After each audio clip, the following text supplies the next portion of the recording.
Hello. All right. So, the new single that was highly anticipated by Taylor Swift called Look What You Made Me Do off of her new album Reputation, which comes out November 10th, has just been released.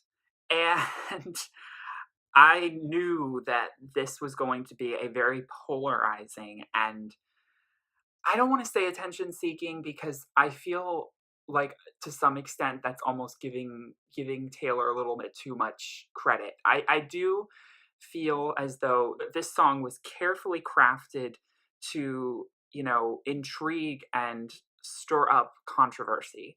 It's it's not a typical or usual track. And so starting out, we'll just say, I mean, goodness gracious, has Taylor transformed over the years. I mean, I was just thinking about how when We Are Never Ever Getting Back Together came out in 2012. I mean, do you remember how shocked we were that it was a little pop sounding and that it wasn't completely country? Like that song seemed so left field for her. I remember it was like this huge thing, and then I Knew You Were Trouble came along with the EDM vibes, and it was like, oh my god, like the trailer's changing, and all these years later, it's like, now this is what she's releasing, like, this is this is Selena Gomez meets Britney Spears and meets a little bit of Lorde with some minor Taylor Swift elements in there. I think the pre-chorus is the one part where it does sound a little bit more Taylor Swift, obviously because it's the one part where we can really hear her voice, come through, and she actually tries to, like, kinda carry the song melodically a little bit more. But the rest of it, it has this very sort of didactic, sort of punching, gritty, like punchline type lyricism. I can appreciate it, but the lyrics are so either territory she's tread before on blank space, like with the "I've got your red name underlined, and you're just in a list, and I'm checking it twice." I just rolled my eyes at that because it was just like, there's still this vindictive character to these songs that is like, again, painting her as the victim. It would be so wonderful at this point for Taylor, especially after 3 years. And she's been, there's a lot of controversy in the media that she has stirred up with her, with everything. If she made a song that was a little bit more vulnerable and a little bit more like, I don't want to say apologetic, but just a little bit more aware of itself in the sense that it was trying to maybe like move beyond something or instead of stir things up, because at this point it does feel a little bit tired. So the trope of her constantly calling people out or constantly trying to dig herself even deeper into this narrative of feuding or bad blood, it's just it's tiresome, and it doesn't ultimately, I feel very real, or if it is real, it's really sad because I really want to see Taylor move on. That being said, I will not completely trash this track because I have to be honest, I'm actually a real fan of some of this type of music. I like Selena Gomez. I like Britney Spears. The whispery sort of chorus, "Look What You Made Me Do," although it now will always remind me of "I'm Too Sexy for My Shirt." It wasn't actually initially what I thought of when I heard that, but since I've seen the comparison, I can't stop thinking about it every time I hear the song, unfortunately. It actually is very kind of catchy in a sort of very, edgy way. And I mean, that's something to expect from songs like that. So it gets in your head, it gets you sort of grooving and sort of like into it, but you kind of remember that this is a Taylor Swift song. So it's fine that she wants to go with this sort of direction. I mean, to be perfectly honest, I kind of was expecting, and especially after we looked at the album cover, I was like, okay, we're getting something like, at this point, I wouldn't be surprised when the track list was revealed that we had tons of rappers featured because she's gonna try rapping, she's gonna try hip hop, and she's gonna try like really hardcore like trap music and like EDM. I'm not surprised if that's gonna be the case because I mean, she's got to experiment, right? She's got to change and keep changing like all these pop stars do, and that's okay. But as far as the lyrics are concerned, I really do hope that there is some sort of resolution in this album and that there's some kind of, maybe at the end, her kind of, since this album is called Reputation, really self-reflecting and addressing on maybe how she's dealt with the media and manipulated the media in the past, or maybe reflecting on how she always was so vindictive of her ex-boyfriends in her songs and always painting herself as the victim every single time. It will come to a point where it does seem like either just totally fake Like Taylor Swift is not even legit anymore, or like there's something kind of, like I don't know. It's tough. Like something's a little bit off in her awareness of dealings with social relationships and romantic relationships and all of those things.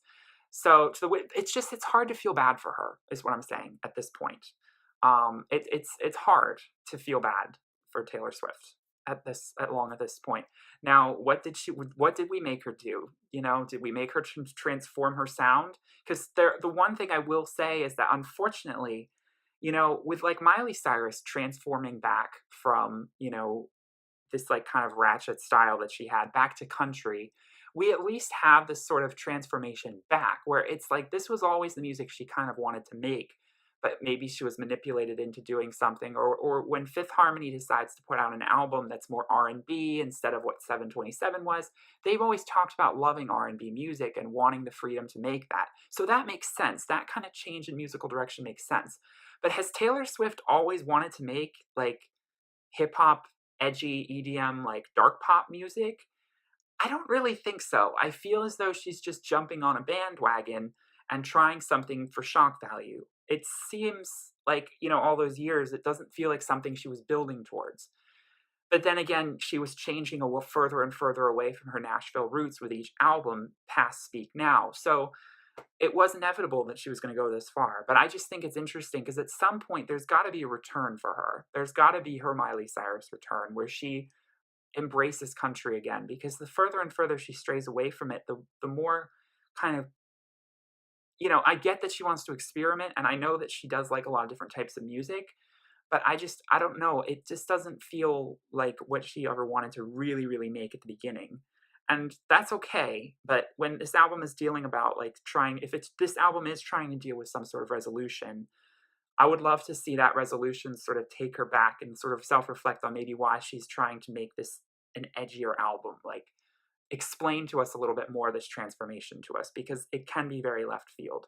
Anyway, I do think it's a fun beat-driven song. It's kind of what I was expecting, but also completely not. The highlight for me is definitely where she says, can I speak to the old Taylor Swift? And why? Why can't I speak to her? And she's dead. I was just so shocked that she put that in the song. But it also felt so fitting. This song is all about just like hard-hitting punchline, just like biting lyrics and no apologies. So she's just saying she's dead. So what does that mean? Who killed her? Why does she feel as though the old Taylor Swift is so, is so gone? Because with Miley Cyrus, we got an explanation for that. She talked about like her image and the Disney image and how she wanted to shed that. But with Taylor Swift, it's different. We don't really know entirely why she ever even strayed from country to begin with. So it's just something I'm very intrigued with in the narrative of Taylor Swift now that she's been around for over 10 years. So anyway, that's my review of Look What Made You Do. I do want to just, at the end of this video, I do want to talk about Fergie, because she finally released the pre-order for Double Duchess today, and she also released two new songs, Hungry featuring Rick Ross, and You Already Know featuring Nicki Minaj. And I'm not going to talk too long about those songs because the album is a month away, and I think I'm going to just sort of save all of it for the album review that I will put out. But I do just want to say I highly recommend that you check out those two songs. You can tell that, this album, she has put so much blood, sweat, and tears into it just because of how long it took to come to fruition. The music video for Hungry is out.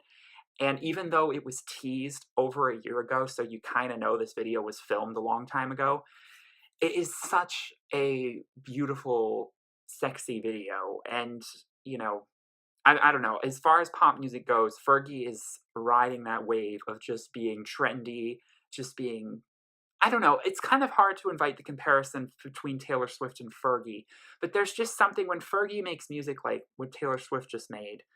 I don't know. It makes sense. But for Taylor Swift to be actually kind of almost in the same realm as a Fergie song is weird for me. It's hard to swallow. So I don't know. It's cool, I guess, and we'll just sort of let things simmer and see where things go. I'm very curious to hear the rest of Taylor's album because it's 15 songs, and like I said, I'm expecting rappers. I'm expecting a Nicki Minaj feature at this point. I'm expecting Although I don't know if Nicki's gonna do it, you know, I don't know if Nicki's gonna ever team up with Miley Cyrus or Taylor Swift because you know there's some beef going on between the two. So I don't know. But Fergie's new songs, definitely check them out. Also, I just want to give a shout out to Demi Lovato. She also did release a new song off of her new album, Tell Me You Love Me, which comes out September 29th, the same day as Miley Cyrus's album.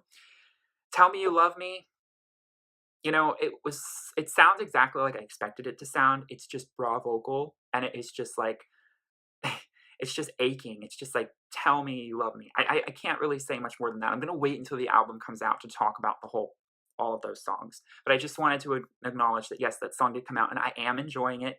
It's got a real power and lyrics that I'm really kind of personally in my personal life really relating to.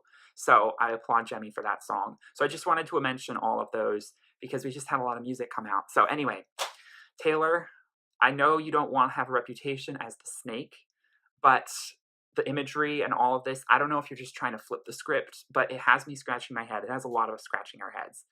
But this idea of master manipulator at the end of the day gets very tiresome, and it does ask you for more authenticity at the end of the day. So that's all I'm sort of wondering with Taylor Swift after this song, because the song is catchy, and if it wasn't Taylor Swift, I'd probably really, really, really be praising it, actually, to be perfectly honest, although there's some parts of it that aren't as good as others.